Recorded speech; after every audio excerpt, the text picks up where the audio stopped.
Talent. Parfait. Hop là. Est-ce que ça va? Ok. On va à traverser un message en deux parties. Ok. Première partie aujourd'hui et surtout, venez aussi la semaine prochaine pour ceux qui ne partent pas encore en vacances parce que je vous ferai la deuxième partie. Ça va pour tout le monde? Ok. Merci à Greg. Est-ce qu'on peut l'encourager? Je sais que je vois que Yannick, Greg, je sais que certains, quand on leur laisse le micro, ils s'enflamment un petit peu. Voilà, je sens qu'on a des orateurs ici avec nous. Bon, j'ai compris. Il n'y a pas que moi qui aime bien le micro, il y en a d'autres. Ok, très bien. Il n'y a pas de souci, les gars. Là, là, franchement, Greg, tu as bien fait ça. Merci à toi. Que Dieu te bénisse avec ta femme et toute ta famille. Est-ce que vraiment on peut encore l'encourager? Seigneur Jésus, merci pour toi. Ok. Le titre du message aujourd'hui, rentrons directement dans le vif du sujet, c'est le pardon libère. Le pardon libère. Est-ce qu'il y en a qui croient à ça, que le pardon libère? Ok, une question pour vous. N'hésitez pas, comme d'habitude, hein, on se parle, vous me parlez, on se parle. Si vous n'êtes pas d'accord, vous dites je suis pas d'accord. N'hésitez pas à vous lever, à faire grève, il n'y a pas de problème. Je le prendrai pas mal. Non, il n'y a pas de souci. Après, on débattra théologiquement ensemble dans la salle. Là-bas, il fait 40 degrés là-bas. Ok, et on verra si théologiquement vous êtes chaud patate. Mais là, aujourd'hui, n'hésitez pas à m'interpeller. Alors, le pardon libère. Quand est-ce que la dernière fois que tu as demandé pardon ou la dernière fois que tu t'es excusé à quelqu'un? Est-ce que c'était il y a 2 jours? Est-ce que c'était aujourd'hui? Ok, aujourd'hui, c'était à quelqu'un de particulier? Ce matin à qui? Adieu. Très bien, adieu, en effet. Adieu, quelqu'un d'autre? Adieu. Adieu, très bien. Ok, il y a donc aujourd'hui. Ok, d'autres, c'est peut-être il y a 2 jours à quelqu'un. Je parle vraiment terre à terre, ok? Vous savez, la croix, c'est vertical, c'est entre la terre et le ciel. C'est aussi horizontal, c'est la relation entre les hommes. Est-ce que entre les hommes, ok, on s'est déjà excusé, mais pas peut-être il y a 10 ans, peut-être il y a 5 ans, mais là, il y a 3 mois, il y a 2 mois. Parce que peut-être qu'il y a des gens ici ou dehors, moi j'en connais, qui ne demandent jamais pardon. Je personne. Pourquoi il me regarde? Ça c'est comme la Joconde, c'est au Louvre. En fait, elle regarde partout, elle croit que ça regarde n'importe quoi, tu vois. Non, non, non, non, moi je prêche. Il y en a qui ne demandent jamais pardon, il y en a qui ne s'excusent jamais. Et si tu n'en connais pas, vous savez la phrase, si tu n'en connais pas, peut-être que la personne c'est... Voilà, exactement. Ouais, ouais, je te regarde. Non, non, je rigole. Non, vraiment. Il y en a qui s'excusent. Et moi, j'en ai connu et j'en connais des gens qui ne s'excusent jamais, qui ne demandent jamais pardon. C'est un petit peu énervant, c'est un petit peu agaçant, mais il y en a qui sont comme ça. Ok? Et moi, aujourd'hui, j'aimerais vraiment vous parler du pardon. Combien ça avec moi que finalement, le pardon, c'est pas une chose facile. Le pardon, c'est quelque chose d'assez difficile. Vrai ou faux? Ok? Pour ceux qui l'ont déjà fait, vous savez que vous avez baissé votre ego, vous avez ravalé votre orgueil et vous vous êtes dit, ok, peut-être que parfois c'était même pas vous qui étiez en tort, c'était l'autre personne, mais vous avez fait le premier pas pour dire, hey, je te demande pardon. Ok? Et tous les couples disent, ouais, ouais, ouais, ouais, ouais, on est ensemble dans le même bateau. Dans le même bateau. Ok, toi c'était ce matin, moi c'était hier soir, et c'était pas à Dieu, c'était à ma femme. Ok, désolé, ouais, non, non, mais n'applaudis pas, je veux te dire qu'elle a envie de me casser la tête. Non, non, n'applaudis surtout pas. T'applaudis pas, ça va me tuer. Mais la réalité, c'est que voilà, désolé ma chérie, je l'ai fait hier soir. Voilà, donc c'est pour vous dire que voilà, dans les couples, on le sait, c'est vrai qu'il y avait même une personne qui dit, ça je le partage souvent à un mariage. Ok. Une fois, on a interviewé un couple qui était ensemble depuis plus de 80 ans.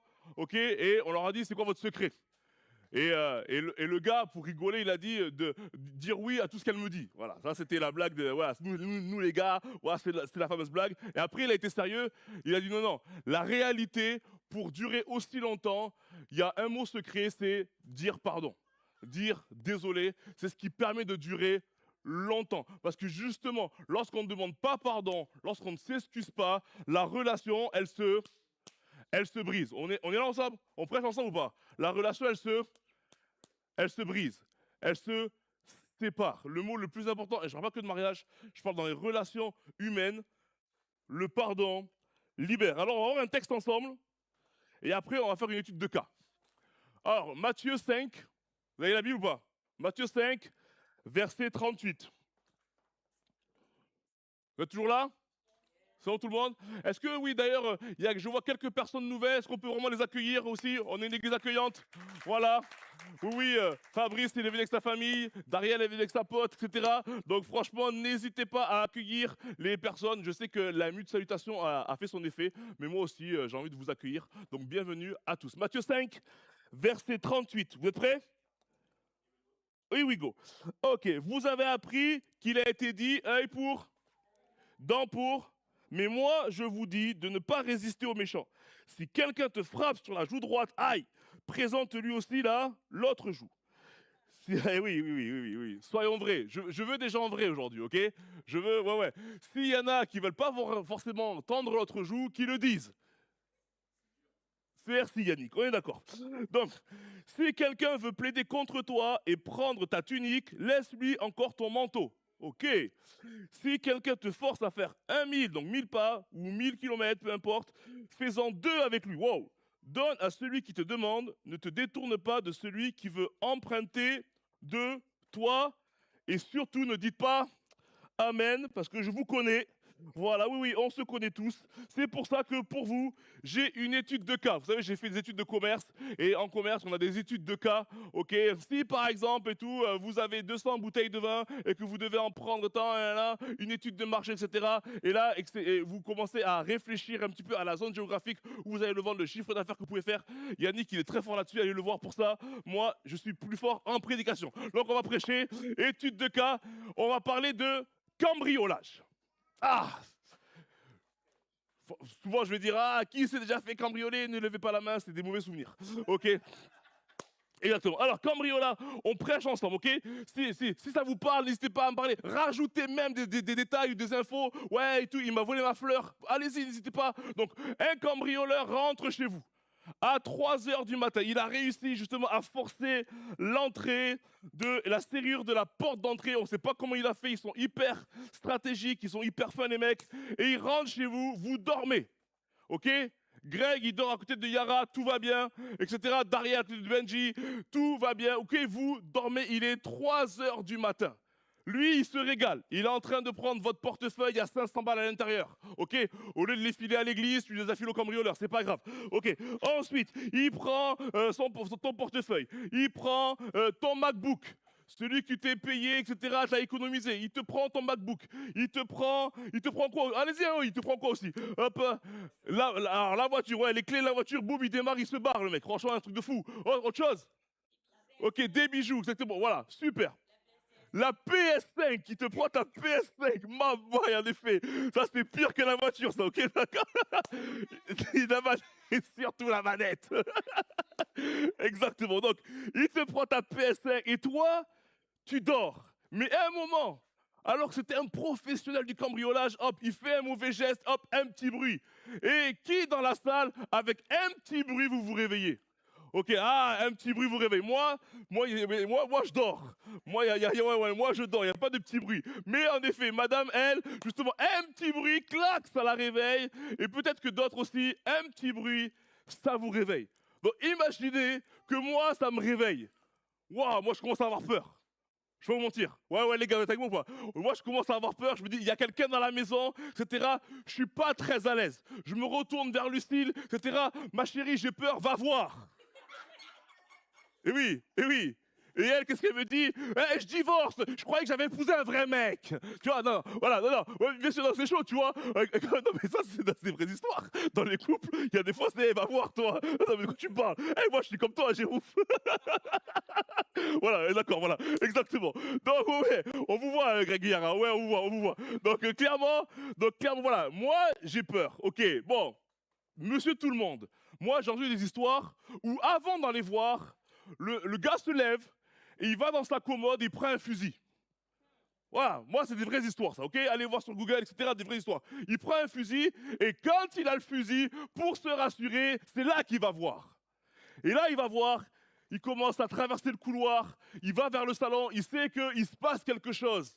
Et quand il arrive au salon, parce que la lumière est toujours éteinte, hein, ok, il commence à voir une ombre passer et s'enfuir.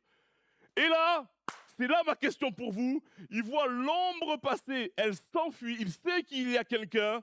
Il a un fusil dans les mains. Et là, vous allez me répondre. Est-ce que tu la courses et tu tires? Ou est-ce que tu le laisses?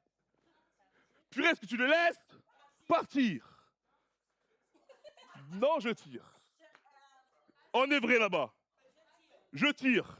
Super. S'il vous plaît, tout est fait sous le regard de notre Dieu. Allez-y, allez-y, je tire. Allez-y, allez-y. Oui, oui, oui, oui, allez-y. En cœur, je tire. Oui, oui, oui, oui, oui, oui, oui, oui. Yara, t'es prête? Oh, l'amour renversant, extravagant, infini de Dieu, je tire. Ah, quelle belle chorale. Ah, je vous adore cette église. J'adore. Non, mais on est vraiment vrai ici. Ouais, ouais, ouais. Allons-y gaiement. Allons-y gaiement. Mais oui, je tire, logique. Eh bien, justement. Ouais, ouais, on est ensemble, Elodie. Elodie, on est ensemble. Sire, Elodie, tu vas voir ce que tu viens de faire. Bon, eh bien, il va falloir qu'on prêche alors. J'ai 3 points pour vous. Sur le, on le laisse partir ou je tire. Parce que la loi française, elle est un petit peu particulière par rapport à ça. Vous le savez. Eh ouais, ouais, particulière. Alors après, voilà. Est-ce que c'est bon, est-ce que c'est mauvais? En discutons ensemble. On va le faire en 2 parties. Je laisse partir ou je tire. Il va y avoir 3 points. Le premier, c'est vengeance. Le deuxième, c'est œil pour œil. Et le troisième, c'est tendre l'autre joue. On y va ensemble? Ok, vengeance. Vengeance à ne pas confondre avec légitime défense. Vengeance à ne pas confondre avec légitime défense. Ok. Parce que dans la loi française, la légitime défense, c'est quoi? Et j'ai lu, ok, et vous pouvez aussi vous-même aller lire. En fait, c'est à partir du moment où la personne, en fait, elle atteint à ta vie physiquement. Si c'est elle qui donne le premier coup, si toi tu te défends et tu commences à rendre le coup et qu'elle tombe et qu'elle se brise la nuque et qu'elle décède, c'est pas ta faute, c'est de la légitime.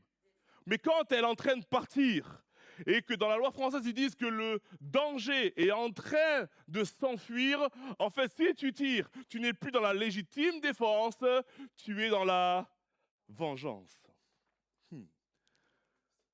Dans Dans l'eau, oh, purée, ouais, exactement. Là, tu prends des termes techniques. Là. Dans l'homicide. La Bible dit dans Romains 12, verset 19, on parle ensemble, ok, on prêche, hein, parce que peut-être que ça va nous parler un moment, ok? Romains 12, verset 19, ne vous vengez pas vous-même, bien-aimés, mais laissez agir la colère de Dieu, car il est écrit, c'est à moi qu'appartient la vengeance, c'est moi qui donnerai à chacun ce qu'il mérite, dit le Seigneur. Et c'est pas que dans Romains, c'est aussi dans Deutéronome, donc dans l'Ancien Testament, Deutéronome 32, verset 35, on le reprend dans le Nouveau Testament. En d'autres termes, c'est encore valable aujourd'hui. Ok? À moi appartient la vengeance et la rétribution, dit le Seigneur. Question, on y va. Qui a déjà eu envie de se venger? Mais vraiment, en tout cas. Mais toute l'année, vous n'avez pas été vrai. Mais là, en juillet, je ne sais pas ce qui se passe. Pourquoi? Qu'est-ce qui se passe aujourd'hui? Qu'est-ce qui vous arrive? Ok, exactement. Qui a déjà eu envie de se venger? Enfin, t'es sur la route. Eh oui, on te coupe la route. Ça, c'est le pire, ça. Non, non, c'est pas le pire. En tout cas, t'es sur la route, on te coupe la route et... ouais, ouais, ouais, moi j'ai vu. Sois béni, ouais. Que la personne qui m'a coupé la route soit bénie. J'arrive. À partir de ce moment-là, toi et moi, on fait la course.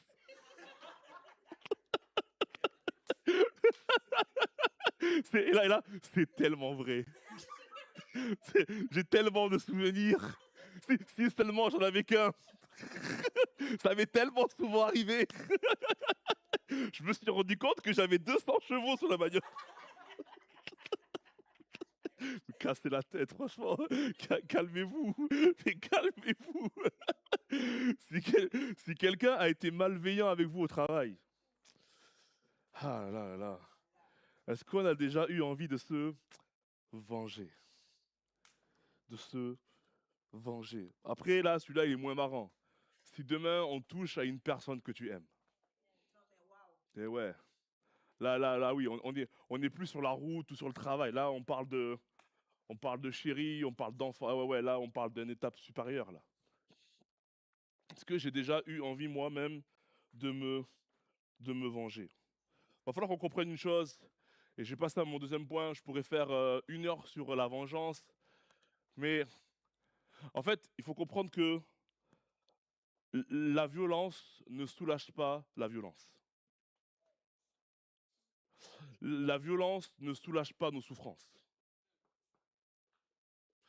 Et il faut comprendre une chose, très simplement, on n'utilise jamais du feu pour éteindre du feu. Je sais que vous le savez, je sais que c'est simple. Et ce qui vous pousse justement à vouloir rendre l'appareil, alors que vous savez ces choses-là, c'est ces émotions qui ont du mal à être maîtrisées lorsqu'on touche à une personne qu'on aime. Et vous savez quoi, je vous comprends.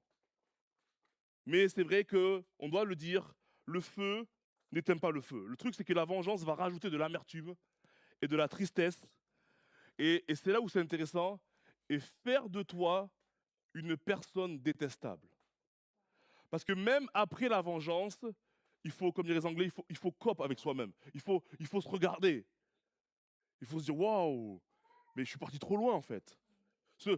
Sur la route là où on l'a rattrapé, il s'est passé quoi quand on l'a rattrapé? Cette personne que toi tu te dis, ah mais moi je suis quelqu'un de calme, eh, moi je suis tranquille. Il m'a fait sortir de mes gonds et tout d'un coup j'ai fait une bêtise et maintenant il faut que j'arrive à vivre avec ça. Ça fait de moi une personne, j'ai honte. Et je m'aime un peu moins qu'avant. Et je pourrais parler pendant des heures par rapport à ça, mais j'aimerais parler et j'aimerais passer à mon point numéro 2. Le premier, c'est la vengeance. Le deuxième, œil, œil pour œil. Pourquoi, finalement, alors qu'il est rentré chez moi, toujours par rapport au cambrioleur, on est là ou pas? Par rapport au cambrioleur, pourquoi, alors qu'il est rentré chez moi, pourquoi finalement, moi, j'ai pas le droit de l'accourser, ok, de lui sauter dessus et et de le smash, tu vois, et de le bras. Et, tu vois, un peu comme le Paraguay hier avec la France, tu vois, et les mecs, c'était la hache, tu vois, bah. Pourquoi j'ai pas le droit? Pourquoi en fait, il semblerait que la justice protège beaucoup le cambrioleur. Voici ce qui est écrit. Cela peut sembler injuste, mais l'idée est d'éviter une escalade de violence. Le mot le plus important, c'est escalade, exactement. Si la loi autorisait chacun à infliger la peine qu'il estime méritée, on pourrait voir des représailles très graves pour des infractions parfois mineures. Des représailles majeures pour une infraction parfois mineure. En France, c'est donc à la justice de décider de la sanction. Alors, on y va, on parle ensemble. Ok, écoutez-moi. Souvent, vous avez été dans des repas où vous-même vous l'avez dit, vous avez dit, ça parlait de vengeance, ça parlait de justement, ouais, la vengeance est un plat qui se mange. Ok, froid, etc. Vous étiez là, et quelqu'un a sorti, ouais, dans son œil pour œil, dent pour dent. Hein. Ok, œil pour œil, dent pour dent. Écoutez-moi, notez-le dans votre logiciel, imprimez-le toute votre vie à partir d'aujourd'hui. Ça n'a rien à voir avec la vengeance. Œil pour œil, dent pour dent, lorsque bibliquement, Dieu le dit dans Lévitique 24, 17, verset 22, on y va ensemble. Si un homme blesse une autre personne, on lui infligera la même blessure. Fracture pour fracture, œil pour œil, dent pour, et on lui rendra le mal qu'il a fait à l'autre. Celui qui tue un animal doit le remplacer. Celui qui tue un être humain doit être mis à mort. En gros, tu me prends ma vie, je te prends ta vie. Tu me prends un œil, je te prends un œil. Tu me fais une fracture, je te fais une fracture. Tu me prends une dent, je te prends une dent. Ok, là qui parle? On est dans le Lévitique, dans les 5 premiers de la parole de Dieu. Le peuple d'Égypte, d'Israël, était sorti d'Égypte, dirigé par Moïse. Les lois étaient en train d'être données au peuple parce qu'ils étaient 5 millions, ok, de personnes. Il fallait un petit peu régir la communauté comme un règlement intérieur, comme un code civil, ok, comme un code pénal comme on en a aujourd'hui. Donc aujourd'hui, là, ici, là, quand on sait que Dieu, il a aussi le nom de El Shaddai, il a le nom de Amour, de Yahweh, il a aussi le nom de juge. Ici, c'est Dieu qui parle, c'est le juge qui parle. Donc quand il dit œil pour œil, c'est en gros, si on te fait une crasse d'Ariel, on passe devant le juge et on répare à la hauteur de la crasse. Loi du talion, ok, œil pour œil. Talion, en latin, c'est talio, ça veut dire similaire, identique. On répare à la même hauteur. C'est ça que ça veut dire. Ça n'a rien à voir avec vengeance. Pourquoi? Parce qu'en fait, quand le cambrioleur, il te prend ta télé, pourquoi toi tu veux lui prendre sa vie? Parle-moi. C'est maintenant qu'il faut qu'on se parle. Okay. Quand lui, il vient te prendre ton MacBook, pourquoi toi tu veux lui prendre son futur? Et oui, toi, ce que tu veux, c'est normalement, c'est de lui rendre à la hauteur. Ah, tu m'as pris ma télé, mais moi, je vais venir chez toi et je vais te prendre aussi ta télé. Ok, là, c'est bon. Comme disent les Anglais, fair enough. Mais toi, en fait, t'es là, il est rentré chez moi et compagnie, je vais lui prendre sa vie pour une télé. Ok. Quand il est sur la route et que tu roules comme ça, tu as 200 chevaux sous le capot et tu veux y aller parce qu'il t'a coupé la route, tu veux lui prendre sa vie. Pas que je ne veux pas lui prendre sa vie, je veux juste discuter avec lui. Discuter avec lui. Ah, parce que tu crois que quand tu vas le rattraper, tu vas pouvoir discuter avec lui. Vous connaissez combien d'histoires se sont finies en meurtre? Allez sur YouTube, tapez, ok? Exactement, exactement. Enquête criminelle. Tous ces trucs-là. Allez-y. Des histoires où, juste pour une tête à queue, il m'a pris ma vie. Et nous, on est là, on dit, dans un repas avec des potes, dans tous les cas, œil pour œil, dent pour dent. Hein. Non. Non. Moi, je suis juste passé un petit peu trop près de sa voiture, au feu rouge. C'est tout ce que j'ai fait. Alors oui, j'avoue, j'étais un petit peu pressé, j'ai abusé. Mais en fait, il m'a pris ma vie, en fait. Ça n'a rien à voir. Si tu prends son œil, il te prend ton œil. Si tu prends son œil et qu'il te prend ta vie, on est dans la vengeance.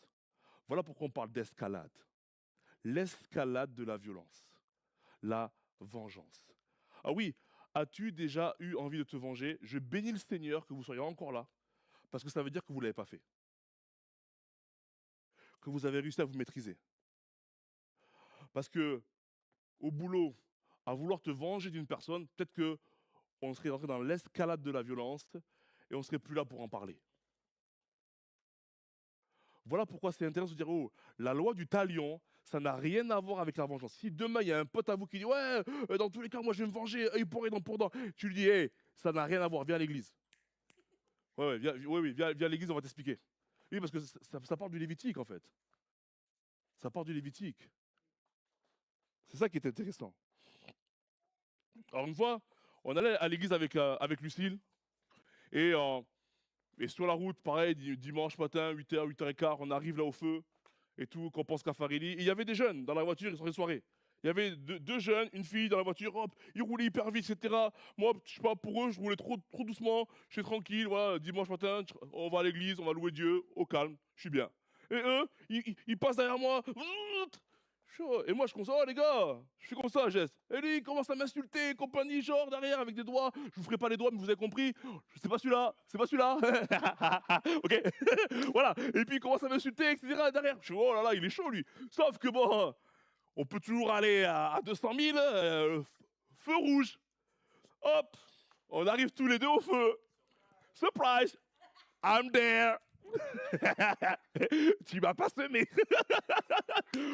et là, ce qu'il y a, c'est que moi, je suis un peu taquin. Voilà, je suis pas très violent, mais voilà, je vois des jeunes, ils sont un peu chauds, je baisse la vitre. Je les regarde, et lui, qu'est-ce qu'il fait? Il baisse la vitre. Et en fait, je vais dire la vérité, c'était deux Renois, tu vois, deux blacks. Donc je vais. Je dis, oh mon gars, viens ou quoi? Il dit, ouais, frérot, désolé. Je fais, non, mais tranquille. Tu voulais faire quoi? Tu voulais faire la course? Non, t'inquiète. T'es quoi? T'es Camerounais? Non, Congolais. Eh, je suis Camerounais. Oh, on est frères, on est ensemble. Ouais, t'inquiète pas, on est ensemble, mon gars. Allez, à plus tard, feu vert. Eh, ciao, mon gars, roule doucement. Et hop, il est parti, tu vois, il a rigolé. Et moi, je suis là. Normal, le côté Renoir, Camerounais, Congolais, tu connais, voilà, on était ensemble, tu vois. On désamorce la situation.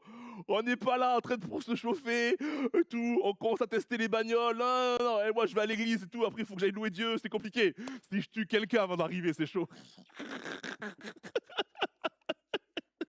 J'arrive les mains pleines de sang. C'est le sang de Jésus.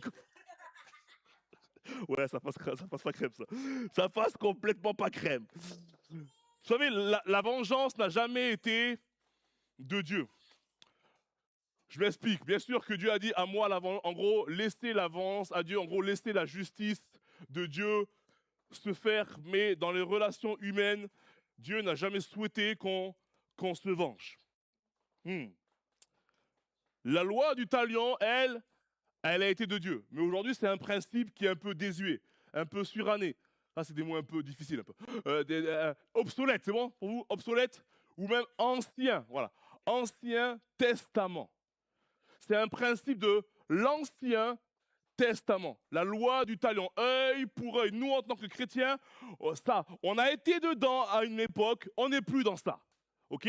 On n'est plus dans la loi du talion. Dieu est venu nous montrer un niveau supérieur. Dieu est venu. C'est à ce niveau-là que vous dites, ouais, mais Patrick, le niveau de Dieu, il est un peu compliqué pour moi. C'est maintenant qu'il faut parler. Ouais, qu'il faut se dire la vérité. Ok. Veux-tu te venger? Oui. Ok. Veux-tu passer au niveau supérieur? Non. La vérité, oh, vous êtes plus là, quoi? C'était mieux au début. C'était mieux au début. Ok. On est passé au niveau supérieur. Et de ce niveau supérieur, s'il vous plaît, soyez là la semaine prochaine. On va en parler encore plus en profondeur. Mais ici, je finis avec ça. Tendre l'autre, le niveau supérieur. Je vous reprends le verset du début. Matthieu 5, verset 38. Vous avez appris qu'il a été dit œil pour œil, dent pour dent. Ça, c'est Dieu qui le dit. Vous vous rappelez, à l'époque, on disait, ouais, si on te tape sur la joue droite, ok, tape-lui aussi sur la joue droite. Ok, si on te tape sur le pied, tape-lui sur le pied. Super, vous avez appris qu'il a été écrit ça. Mais moi, je vous dis de ne pas résister aux méchants. Si quelqu'un te frappe sur la joue droite, présente-lui aussi l'autre joue. Troisième point, tendre l'autre joue. Ok. Vous savez, une fois, j'ai lu un livre sur le pardon et l'auteur disait, c'est un livre chrétien, l'auteur il disait que, c'est une phrase qui est assez marquante, garder de l'amertume contre quelqu'un, écoute-moi bien, garder de l'amertume contre quelqu'un, c'est comme si tu buvais un poison et tu priais que l'autre meure. Je répète, garder de l'amertume contre quelqu'un, c'est comme si tu buvais un poison et que tu priais que l'autre meure. Garder de l'amertume contre ton père, qui n'a pas été un bon père, c'est comme si tu buvais un poison et que tu priais que ton père meure. Au lieu, ton père, il est cool, tout va bien pour lui, etc. Toi, par exemple, tu meurs de l'intérieur. Garder de l'amertume contre ta mère, parce que parfois, ma maman, elle n'a pas été cool. Peut-être qu'aujourd'hui, tu as des traumas à cause de maman. C'est comme si tu buvais un poison et que tu priais que ta mère, elle meure. Garder de l'amertume contre un pasteur, parce que ce pasteur, il n'a pas été cool, parce qu'il n'a pas été bon. C'est comme si tu buvais un poison et que tu priais que ce pasteur meure. Sauf qu'aujourd'hui, lui, son église, elle fait que grandir, et toi, en fait, tu es là, ça vient te chercher. Seigneur, mais après tout ce qu'il m'a fait, oh, doucement, en fait. Eh oui, parce que toi, tu es en train de mourir, lui, il est en train de voler. Eh oui, garder de l'amertume contre un patron, parce que le patron, il n'a pas été cool. C'est comme si tu buvais un poison et que tu priais que ton patron meure. Alors qu'il n'est plus là dans ta vie, alors que tu as changé de boulot, il t'a fait des crasses. Mais toi, avec cette amertume, tu es en train de dépérir. Et lui, il est en train de voler. Son chiffre d'affaires ne cesse d'augmenter. Et toi, tu es en train de dépérir. Il y a un problème. Il y a un problème. Vous avez pris celui-là? Garder de l'amertume contre une ex, c'est là qu'il faut rigoler. Ok. Garde de l'amertume contre un ex,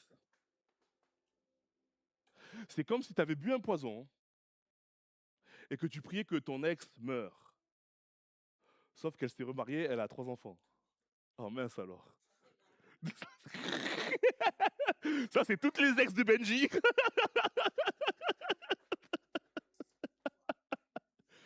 Ouais, ouais, ouais. Hmm, mhm. Vous savez, Jésus à la croix, il a dit une phrase extraordinaire. Il faut que, ensemble, on puisse prêcher cette phrase. N'hésitez pas à rajouter. Seigneur, pardonne-leur, car ils ne savent pas ce qu'ils font.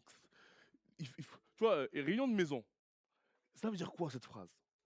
Parce que il faut qu'on la dépiote ensemble, il faut on l'articule ensemble. Ok. Pardonne-leur, car ils ne savent pas ce qu'ils font. Ils connaissent pas le niveau supérieur. Ok, ils connaissent pas le niveau supérieur. Quelqu'un ou pas? Pardonne-leur, car ils ne savent pas ce qu'ils font. Vous savez, souvent on dit que le racisme, c'est à cause de l'ignorance. Ok? Par manque de connaissance, mon peuple, ok, ils ne savent pas ce qu'ils font. Daniel parle de, ils ne connaissent pas le niveau supérieur. On y va ensemble, ok. C'est comme si Dieu est en train de leur dire, il dit à Dieu, t'es prêt? Langage courant. Eh Dieu, eh, laisse tomber, laisse tomber, ils sont ignorants. T'embarrasse pas avec ça. Eh, pardonne, laisse tomber, ils savent pas en fait, ils savent pas ce qu'ils font, ils savent pas quoi en fait. Ils savent pas qu'en fait là ils sont en train de crucifier le roi des rois, le seigneur des seigneurs. Ils savent pas, non ils savent pas ça, non ils savent pas. Parce qu'en fait eux les soldats qu'est-ce qu'ils font? Eux ils sont au boulot. Eux, il y a leur supérieur qui leur a dit, lui là, vous allez me le crucifier, vous allez le mettre sur une croix. Eux, ils sont au taf, ils sont dans un acte d'obéissance. Mais ils savent pas quoi? Ils savent pas que Jésus, lui, il est dans un acte de sauvetage? Ça vous dérange s'ils ne savent pas? Vous allez leur en vouloir aux soldats s'ils ne savent pas ça? Non, mais il faut qu'on prenne ça ensemble, parce que c'est intéressant, parce que vous allez voir qu'après, on va prendre nos vies.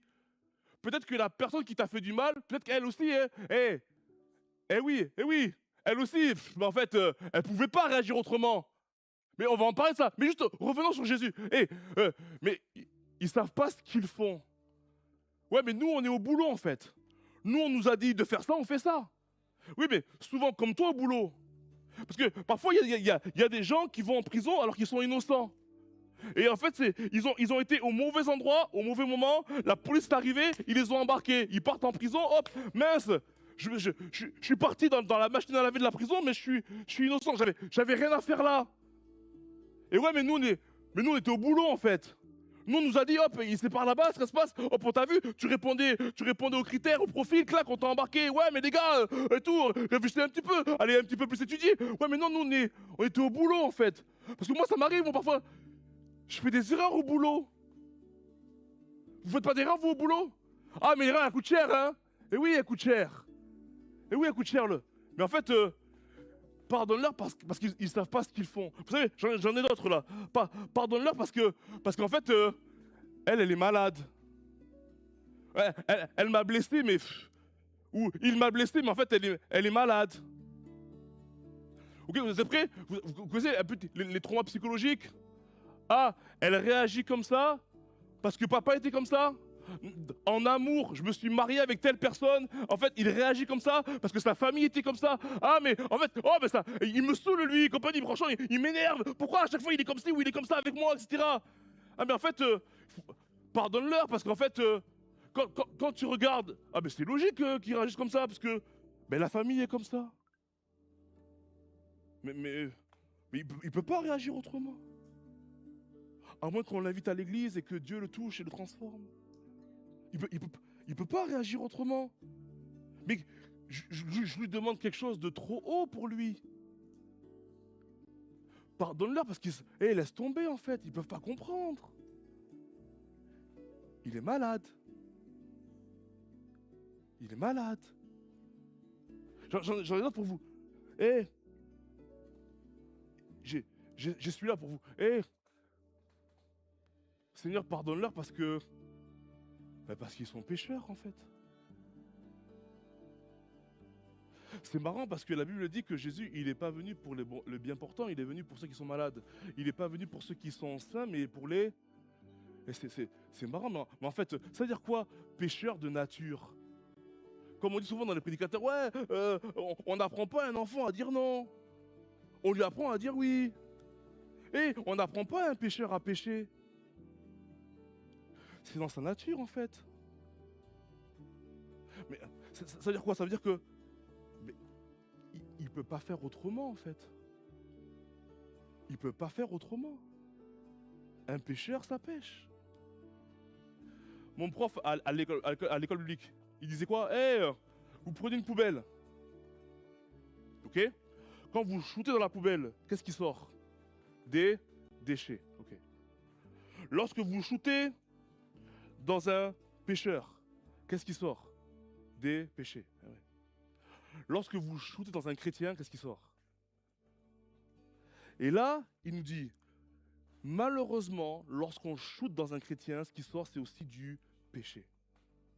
Alors que il est venu nous montrer un niveau supérieur. Pardonne-leur car ils ne savent pas ce qu'ils font. Maintenant, est-ce qu'on peut parler de nous? Est-ce qu'il y a des gens dans votre vie, lorsque vous remontez à 2 mois, à 1 an, à 5 ans, à 10 ans, à dans l'enfance, est-ce que vous arrivez à dire, mais Seigneur, en fait, maman, je te pardonne. Parce qu'au final, si j'étudie bien ta vie, maman, je ne sais pas comment tu aurais pu réagir différemment. Faut qu'on parle, faut qu'on parle maintenant. Papa, finalement, je te pardonne. Parce que je connais ta vie. Au début, à 15 ans, je ne pouvais pas comprendre. Mais maintenant que j'en ai 40, et que j'ai bien écouté, j'ai bien étudié, j'ai bien vu l'organigramme, j'ai bien vu aussi grand-papa, grand-maman, ce qui s'est passé. Je sais, mais je comprends en fait, papa.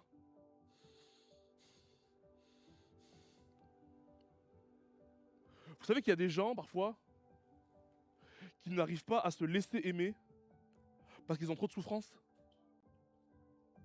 Vous êtes prêts? Vous êtes prêts? Vous savez, une autre phrase. Les gens blessés, écoutez-moi bien, ça, notez s'il vous plaît. Les gens blessés blessent les autres et sont facilement blessés par les autres. Quand tu touches une personne et qu'elle réagit mal, parfois c'est pas contre toi.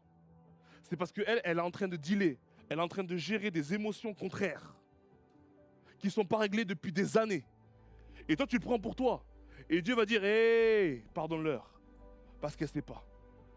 Toi, tu aurais aimé qu'elle réagisse différemment. Elle ne peut pas réagir différemment. Exemple un peu trivial, vous êtes prêts? Si là, imaginons qu'ici, il n'y a personne dans l'église. Moi, je suis le premier arrivé et vous ne savez pas que je suis là. Quelqu'un ici arrive, Brian, il arrive pour faire la sono. Il arrive à 8h30. Moi, je suis là depuis 8h25. Et je me mets là derrière, là-bas, à la porte. Caché là, tapis dans l'ombre, ok? Et là, Brian, il arrive. Et je fais ah! Et que lui, Brian, parce qu'il a peur, il fait bah! Wow! Mais c'est quoi? C'est quoi? C'est un sanglier? C'est quoi? Brian, t'abuses, t'abuses. Non, c'est quoi? C'est un loup, c'est quoi? C'est quoi? Il me pète le nez. Et moi, je réagis, je fais oh, mais purée, tu m'as pété le nez! Mais toi, tu m'as fait peur! Ouais, mais tu m'as pété le nez! Ouais, mais t'avais pas qu'à me faire peur, tu me connais pas! Ouais, mais sinon, je te connais, mon gars! Tu m'as pété le nez! Ouais, mais moi, je rigolais! Ouais, mais moi, je rigole pas! Ouais, j'ai bien vu que tu rigolais pas. Et ouais, il m'a pété le nez. Mais lui, il a eu peur. Et moi, je rigolais. Vous savez, je vous dis une chose. La vie, cet exemple-là, c'est très souvent ça, la vie. C'est très souvent ça, la vie. C'est, hé, en fait, je suis chill, moi. Je suis chill. Ouais, mais tu m'as coupé la route. Je dis, attends, ok, j'ai pas fait exprès, désolé. J'ai pas fait exprès, désolé. Voilà pourquoi le mot pardon, c'est ce qui libère les relations. Et tu sais quoi? Je suis désolé. Parce qu'en fait, parce que je rigolais, toi, tu viens de me casser le nez. Toi, tu réagis par peur. Est-ce qu'on peut excuser les gens lorsqu'ils ont commis des péchés dans vos vies? Et je ne parle pas de vous, je parle de ceux qui vous ont fait du mal. Est-ce qu'on peut les excuser parce qu'ils ont réagi par peur? Je vais loin. Je sais qu'il faut se battre contre le racisme. Le racisme, c'est quoi? Pardonne-leur parce qu'ils ne savent pas ce qu'ils font. Ils sont ignorants, ils ne connaissent pas l'histoire. Ils ne savent pas que dans nos veines, c'est aussi du sang rouge et pas du sang vert. Ils ne savent pas, ils ne savent pas. Ils ne savent pas. Et c'est quoi? Est-ce qu'on se bat contre mon petit-fils Paul qui connaît pas tout dans la vie? S'il est ignorant, c'est pas grave. On lui expliquera demain. On lui expliquera demain. Est-ce que on peut les excuser parce qu'ils ont réagi par crainte? Est-ce qu'on peut les excuser parce que au final ils ont réagi par addiction? En fait, ils sont sous substance. Alors je sais que parfois, sous substance et tout, tu prends la route, t'es irresponsable, je sais. Je sais que c'est compliqué. Et puis tu perds quelqu'un de ta famille, c'est compliqué. Est-ce qu'on peut excuser ça? Mais le problème, c'est que si tu restes dans l'amertume, c'est toi qui meurs. C'est toi qui te détruis. C'est toi qui dépéris. Voilà pourquoi Dieu il a donné un antidote, le pardon, pour que toi tu puisses être libéré. La Bible dit que là où est l'Esprit de Dieu, là où est la liberté. L'Esprit de Dieu, ce matin-là, 5 juillet, te demande de pardonner. Te demande de relâcher. La personne qui est dans ton cœur là depuis 10 ans, depuis 20 ans, depuis 30 ans, t'es prêt? Il est temps de la libérer. Il est temps de la laisser sortir de ta cage. Pas pour qu'elle soit bien, pour que toi tu sois libre. Pour que tu puisses avancer. Commencez avec moi que le manque de pardon peut stopper la vie des gens. Ah mais tu t'es arrêté il y a 10 ans. Ah mais tu t'es arrêté il y a 5 ans. Voilà pourquoi tu n'avances pas et dans ta vie tu ne progresses pas. Parce qu'en fait il faut que tu libères cette personne qui t'a fait du mal. Mais en même temps, moi je suis en train de vous dire quoi? Il va falloir que tu commences à comprendre, mais est-ce qu'elle pouvait réagir différemment? Parce qu'au final, quand on shoot dans un pécheur, qu'est-ce qui sort? Du péché. C'est pour ça que, ici, là, on est dans une entreprise on va détruire le péché. On est là pour détruire le péché. On est là pour restaurer les familles, restaurer les couples. Que les enfants reviennent vers leurs parents. J'ai étudié beaucoup de livres sur les sans-abri. Un sans-abri, lorsqu'il est dehors, sachez qu'il a toujours une histoire. Il a toujours une famille quelque part, qui a 2 chambres, qui a un frigo qui est plein et qui a de l'argent dans un compte en banque. Mais si lui, il est là dehors, peut-être que quelque part dans son histoire, il doit y avoir un manque de pardon quelque part. De sa part ou de la part de sa famille. Parce que le manque de pardon brise les relations. Pardonne-leur, car ils ne savent pas ce qu'ils font. Ils sont ignorants. Je rajoute, pardonne-leur, car je ne suis même pas sûr qu'ils auraient pu réagir différemment. Ouh. Amen. Laisse tomber. Et je finis avec ça.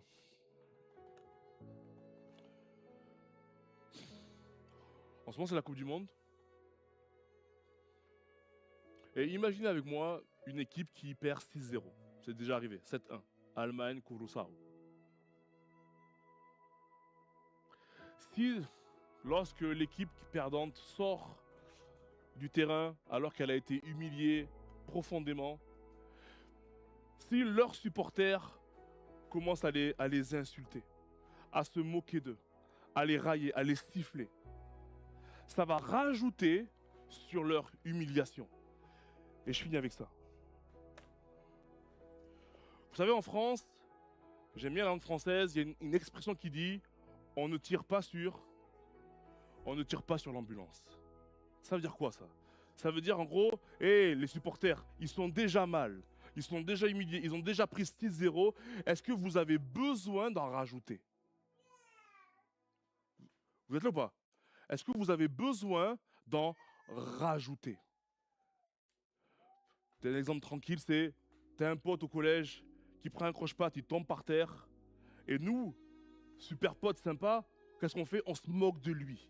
Il est déjà mal, il est déjà tombé devant tout le monde. Nous, on en rajoute. Et en France, on va dire, hé, on ne tire pas sur l'ambulance.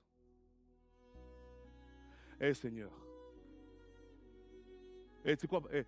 Et papa, il a déjà eu une vie compliquée. Et moi, je vais en rajouter pour lui en vouloir. Quand tu vois sa vie à papa, c'est déjà très compliqué. Il pouvait pas faire mieux qu'il a fait. Il pouvait pas en fait. Et tel collègue, ah, je comprends mieux, je connais sa vie maintenant. Ah, parce que j'aime bien dire, quand on connaît l'histoire, ok, on comprend les gens. C'est pour ça que, au final, est-ce qu'on a besoin de tirer sur l'ambulance? Jésus, il n'a pas tiré. Ils sont pécheurs. Est-ce qu'on va encore en rajouter? Tu veux même ta colère. C'est quoi? J'ai un antidote. Moi, je vais venir. Je vais venir pour moi. Que ta colère, elle tombe plutôt sur moi que sur eux. Eux, ils sont déjà pécheurs. C'est déjà compliqué. C'est bon, ils ont déjà eu leur dose. Est-ce qu'on peut faire une stratégie pour enlever le péché et pas plutôt pour en rajouter? Ils ont déjà eu leur dose. On ne tire pas sur l'ambulance. Et c'est ça que je vais vous dire aujourd'hui. On ne sera pas une église qui tire sur l'ambulance. On sera une église qui relève, qui restaure, qui transforme. Apportez vos histoires de vie et on va les comprendre. Apportez vos histoires de vie et on va mettre un baume du Saint-Esprit dessus. Apportez vos histoires de vie et comme l'a dit Greg, on va prier. On va prier pour que Dieu, le chirurgien, puisse venir guérir.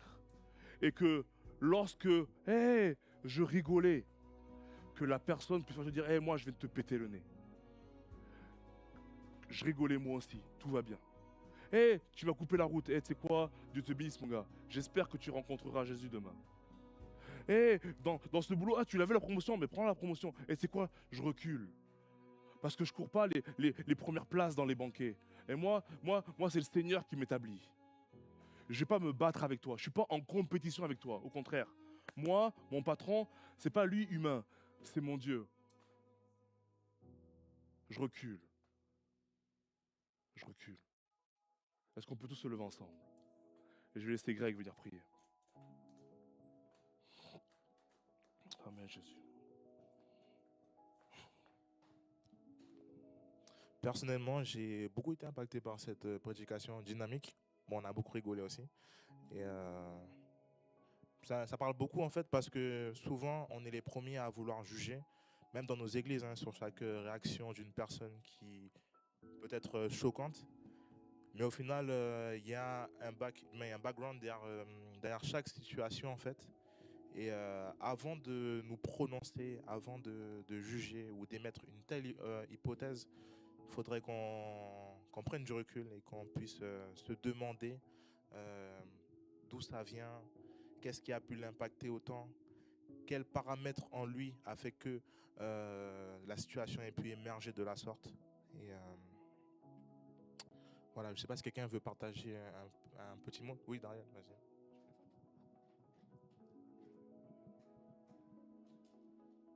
J'aimerais être sous la lumière. Je voulais juste témoigner un peu sur ce que Pat a dit. Moi, récemment, je dirais pas récemment, ça fait déjà un an, je crois. L'année dernière et l'année de 2024, je parlais du tout pas avec mon père. Mais vraiment du tout pas. Pour moi, il n'existait pas. Vraiment, j'étais tellement fâchée dans ma tête, tellement blessée que voilà. Et du coup, quand je me suis mise avec Benji, j'ai commencé à voir en fait l'amour en fait qu'il m'apportait et ça a fait un truc dans ma tête.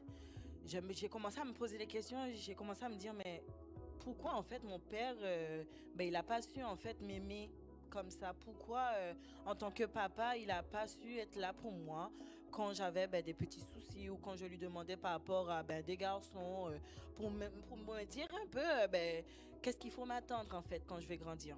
Il me disait d'aller regarder la télé, il m'ignorait, il ne me répondait pas. Bref. Ça a commencé à me faire mal en fait. Plus je voyais comment Benji, mais même plus je voyais comment il était là pour moi et tout, ça me faisait un truc. Et Patrick a dit qu'en fait, en anglais on dit hurt people, hurt people. Quand tu es blessé, ben, tu vas forcément blesser les autres. Et c'est ce que je faisais en fait. Parce que j'étais blessée, ben, je rendais la chose plus difficile pour Benji, pour m'aimer. Et je suis tombée enceinte et tout, etc.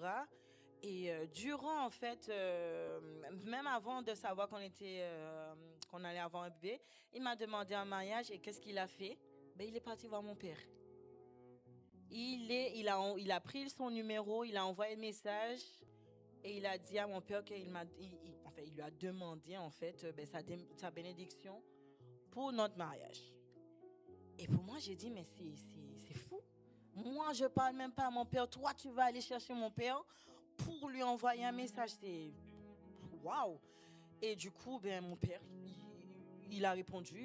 Il a commencé à parler avec Benji. Il envoyait même des messages et tout ouais, pour prendre des nouvelles. Et je me disais, mais waouh, tu veux même pas me parler, quoi. Bref. Et ben, le jour, en fait, quand j'ai accouché de Janelia, Benji l'avait envoyé un message et Benji lui a dit ben, quand tu es disponible, on peut s'appeler s'appeler sur vidéo. Ben, le lendemain, il a appelé en vidéo. Et j'étais encore choquée. J'ai dit mais attends, c'est bizarre, genre on se parle pas. Pourquoi il est pas aigri? Pourquoi il reste pas dans son coin et tout? Et comme Pat a dit, ben moi je me faisais mal à moi. Moi, j'étais pas vraiment dans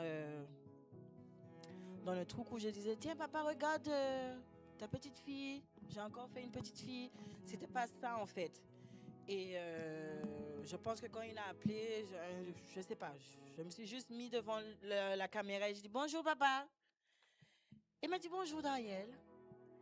Et ça m'a réchauffé le cœur. Ça m'a réchauffé le cœur parce que j'aime beaucoup mon père et je comprenais pas pourquoi en fait j'ai jamais eu cette relation avec lui en grandissant. Et la réunion qu'on a eue dernièrement avec nos frères et sœurs, il y a Michel qui m'a dit en fait si je me pardonne pas en fait comment je peux pardonner aux autres? Si je sais pas comment gérer mes émotions, comment je vais gérer si quelqu'un doit venir à moi avec leur truc? Aujourd'hui, j'ai pardonné mon père et comment vous dire que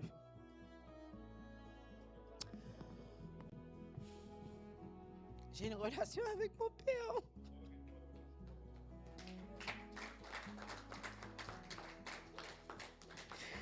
C'est pas ce que je voulais, mais c'est un début, c'est quelque chose. Je le parle même de l'église et tout. Je lui dis que papa, voilà, le temps passe, tu as presque 60 ans. Tu ne peux pas laisser le temps passer. Aujourd'hui, c'est l'anniversaire de ma maman, elle a 60 ans.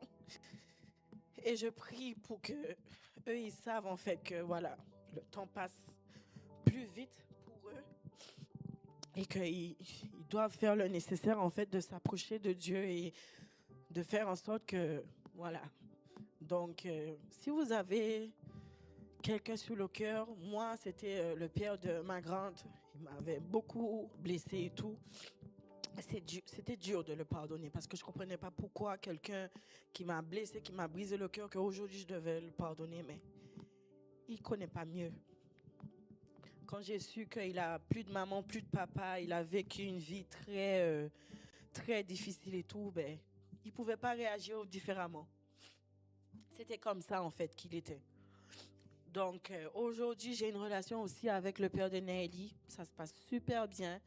On n'a pas de problème, et c'était à moi en fait de le pardonner. C'était à moi en fait de briser en fait cette colère en fait que j'avais envers lui parce que je pouvais pas en fait avancer. Je pouvais pas avancer avec Benji, je pouvais pas avancer en tant que maman de Nelly. Donc, s'il vous plaît, vous êtes en train de vous tuer à petit feu si vous ne pardonnez pas. Alicia, je suis désolée que je dis ça, mais pardonne ton père, en fait. C'est pas grave. Il a refait ça. Mais c'est pas grave. C'est pas grave. Tu as un père, en fait, dans le ciel qui t'aime, qui t'attend, qui veut te donner cet amour. Donc, fais-le pour toi. Fais-le pour ton couple, ton futur. Si jamais tu as des enfants dans le futur, pense à ça, en fait. Et voilà. J'avais ça à dire.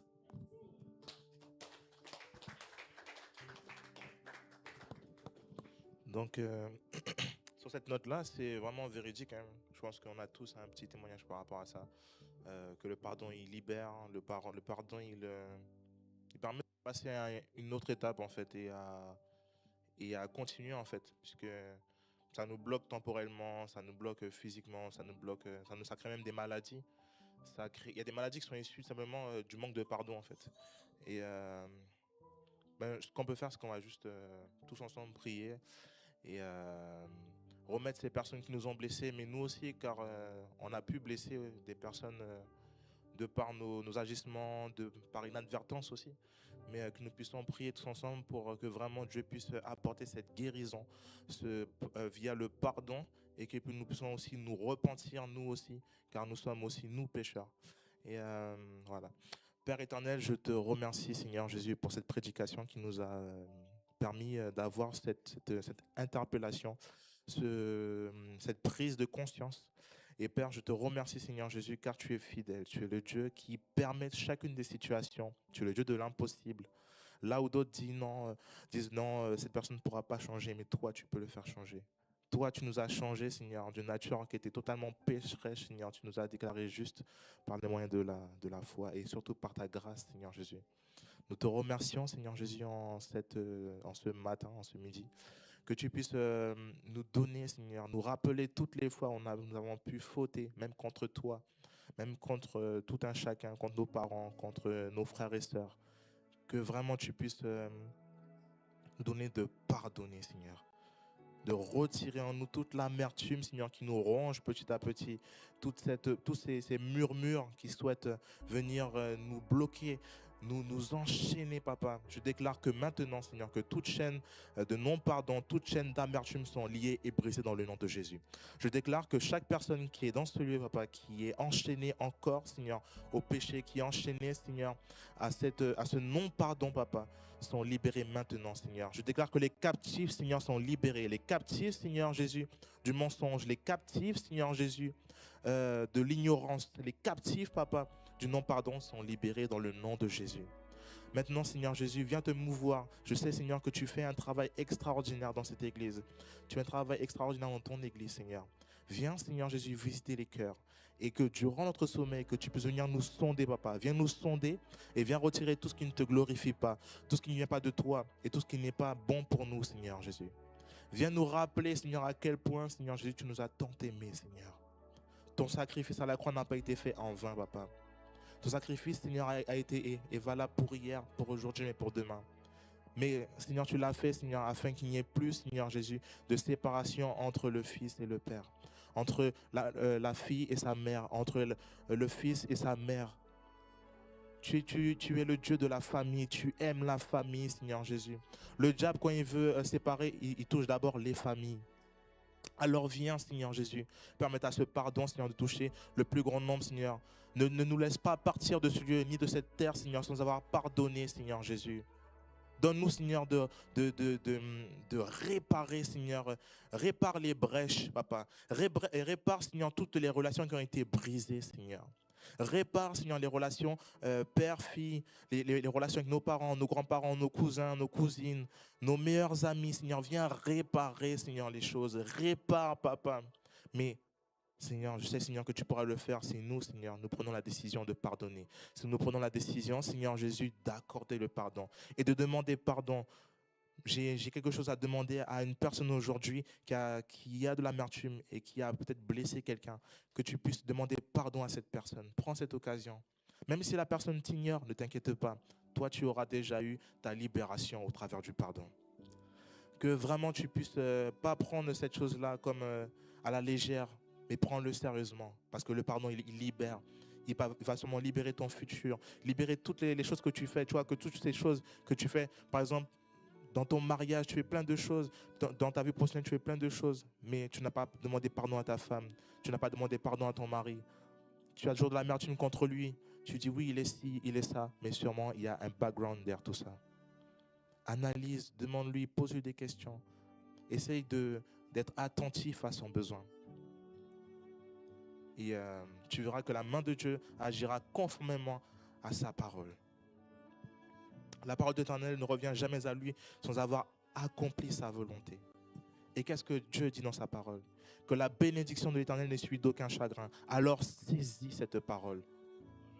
Le nom de l'Éternel est une tour forte où le juste y accourt et y trouve sécurité. Déclare le nom de Jésus sur ton mariage. Déclare le nom de Jésus sur ta famille, sur ton fils qui est rebelle. Déclare le nom de Jésus. Il a seulement été blessé. Déclare le nom de Jésus et tu verras, Dieu est fidèle. Et sa fidélité n'a pas de fin. Vraiment, Père, je te demande de garder chacune des personnes qui est dans ce lieu. Nous allons, Seigneur, passer une semaine, Seigneur, qui sera toute différente pour chacun, pour tout un chacun. Mais je crois et je sais fermement, Seigneur, que tu seras avec nous, même dans le feu, même dans l'épreuve, même dans les larmes de joie, les larmes de tristesse. Tu seras avec nous. Et Père, en ce matin, reçois toute l'adoration qui t'est due. Saint-Esprit, merci pour ta présence. Tu es fidèle. Donc, Amen. Nous allons passer juste à côté. On va honorer notre frère qui est cher à notre cœur. Nous allons passer ce petit moment ensemble et je vous souhaite une bonne semaine.